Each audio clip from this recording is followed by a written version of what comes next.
প্রভু যিশুর নামে আপনাদের সবাইকে অভিনন্দন জানাই। বিশ্বাস করি সদাপ্রভু আপনাদের সবাইকে ভালো রেখেছেন এবং সুস্থ রেখেছেন। কেন আমাদেরকে বড়দিন পালন করতে হয়? সো আসলে ক্রিসমাস জিনিসটা কি?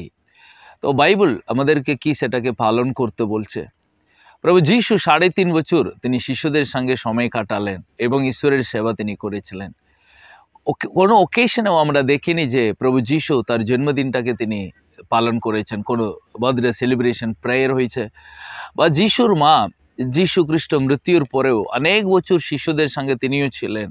কোথাও তিনি বলেনি আমার ছেলের জন্মদিন আজকে, বা তোমরা সবাই যিশু খ্রিস্টের জন্মদিন পালন করো, বা যিশু পৃথিবী ছেড়ে যাওয়ার সময় তিনি বলে যায়নি যে তোমরা আমার জন্মদিনটাকে পালন করো। ঈশ্বরের বাক্যটাই আমাদের কাছে একটা লাইট, সেখানে থেকে আমরা স্পষ্ট বুঝতে পারি প্রভু আমাদেরকে কি বলতে চাইছেন, প্রভু আমাদেরকে কি বারণ করেছেন।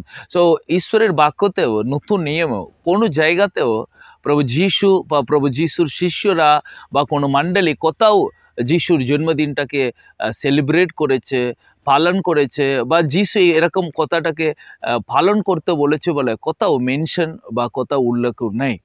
তো কিন্তু আজকে আমরা পৃথিবীর বিভিন্ন জায়গায় 25 ডিসেম্বর আমরা জন্মদিন পালন করে থাকি।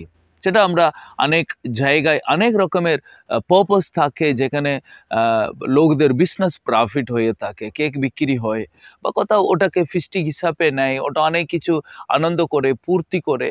কিন্তু বাইবেলের বাক্যটা যদি আমরা পড়ি, সো যীশু খ্রিস্টের জন্মদিন আমাদেরকে কি শিখায়, কেন ওই দিনটা খুবই স্পেশাল হয়ে যদি থাকি, আমরা যদি পালন করে থাকি, কি উদ্দেশ্য? কারণ যদি যেখানে 2 এবং 3 জন প্রভু যিশুর নামে মিলিত হয়ে থাকি, সেখানে প্রভু উপস্থিত থাকে।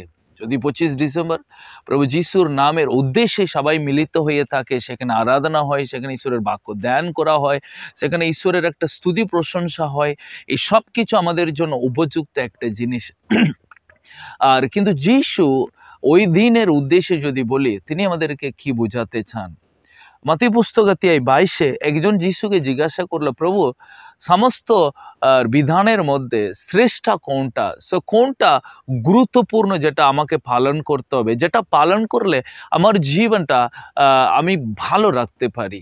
সো প্রভু যিশু উত্তর দিয়েছিলেন, 22 মাতি পুস্তক 37 পথে যিশু উত্তর দিলেন। যিশু উত্তর দিলেন, তুমি কায় মনে বাক্যে তোমার ঈশ্বরকে তুমি ভালোবাসবে, এটি হলো সর্বশ্রেষ্ঠ এবং সর্বপ্রথম আদেশ।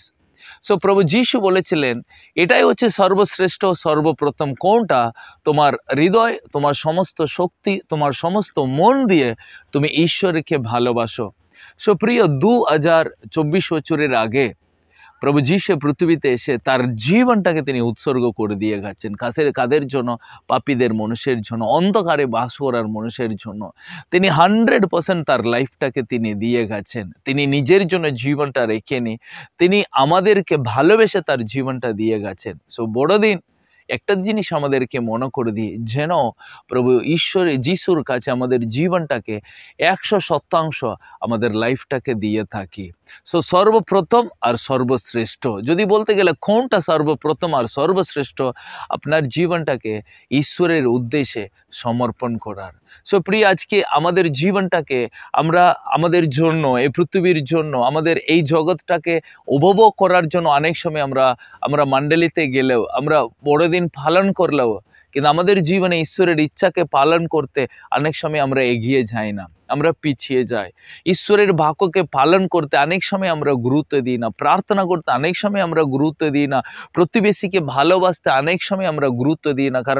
কারণ যিশু বলেছিলেন সর্বপ্রথম সর্বশ্রেষ্ঠ তুমি ঈশ্বরকে ভালোবাসো, আর একটা হচ্ছে তোমার প্রতিবেশীকেও তুমি ভালোবাসো। সুপ্রিয়, আপনার লাইফটাকে 100% প্রভুর কাছে যখন আপনি উৎসর্গ করে দেবেন, অবশ্যই আপনি নিজের জন্য জীবন যাপন করবে না, আপনি অন্যের জন্য জীবন যাপন করবেন। আপনি নিজের স্বার্থকের জন্য পৃথিবীতে থাকবে না, আপনি অন্যর স্বার্থকে পূর্ণ করার জন্য আপনার লাইফটাকে দেবেন। সুপ্রিয়, বড়দিন পালন করুন, যাতে এ পৃথিবী জানতে পারে আপনার জীবনে সদাপ্রভু একজন আছেন, তিনি আপনাকে ভালোবেসে আপনার জন্য জীবন দিয়েছেন, সে প্রমাণ আপনার জীবনে যেন তিনি দেখতে পান। হ্যাঁ, যদি আজকে যিশু এলেন, আজকে যিশু যদি মণ্ডলীতে দাঁড়িয়ে দেখেন আমার জন্মদিন পালন করছে, কি পালন করছে? এনজয় করছে, ফিস্টি করছে। যদি 2024 বছরের আগে পেন্টিকাস্টের দিনে যদি আমরা দেখি পবিত্র আত্মা এলো, পবিত্র আত্মা লাভ করলো, তারা বিভিন্ন জায়গাতে গিয়ে সুসমাচার প্রচার না করে একটা জায়গাতে বসে যদি খাওয়া দাওয়া করতো, যিশু ভালো লাগতো? অবশ্যই যিশু দুঃখ হয়ে পড়তেন, তিনি চিন্তা করতেন। কিন্তু যখন বিভিন্ন জায়গায় সুসমাচার ছড়িয়ে যাচ্ছিল, গালিল প্রদেশে, সমরিয়া দেশে, বিভিন্ন জায়গায় শিষ্যরা ছড়িয়ে গিয়ে সুসমাচার প্রচার করছিল, যিশু চাইলেন এটাই আমার উদ্দেশ্য, এটাই আমার ইচ্ছা। সুপ্রিয়, আজকেও তিনি মণ্ডলীকে দেখে তিনি সেটাই করতে হবে, যেন বড়দিন আপনার লাইফকে প্রভুর কাছে সমর্পণ করার, যাতে আপনার প্রতিবেশী জানতে পারে আপনার জীবনে যিশু আছেন, তিনি আলো দেখান। বাইবেল লেখা আছে ঈশ্বরের বাক্য আমাদেরকে অন্ধকার থেকে আলো দেখিয়ে দেয়, আমাদেরকে পার্থক্যটা বুঝিয়ে দেয়, এটা খারাপ, এটা ভালো, এটা পাপ, এটা পাপ থেকে উদ্ধার করে দেয়। সো মানুষের নিয়ম কানুনটাকে পালন করতে বাইবেল আমাদেরকে বলেনি। প্রতি বছর একটা জিনিসটাকে বারবার পালন করার জন্য নয় প্রিয়, এই বছরে এই বড়দিনে আপনার জীবনটাকে আপনি সম্পূর্ণ উৎসর্গ করবেন, আপনার হৃদয়, আপনার মন, সমস্ত শক্তি দিয়ে, এবং আপনার প্রতিবেশীকেও আপনি ভালোবাসবেন, সুসমাচার প্রচার করুন, আপনার লাইফকে প্রভুর জন্য উৎসর্গ করুন। এই জগৎ যেন জানুক প্রভু আপনার জীবনে আছে। সুপ্রিয়, ঈশ্বরের বাক্য আপনার জীবনে অনেক অনেক আশীর্বাদ নিয়ে আসুক। God bless you.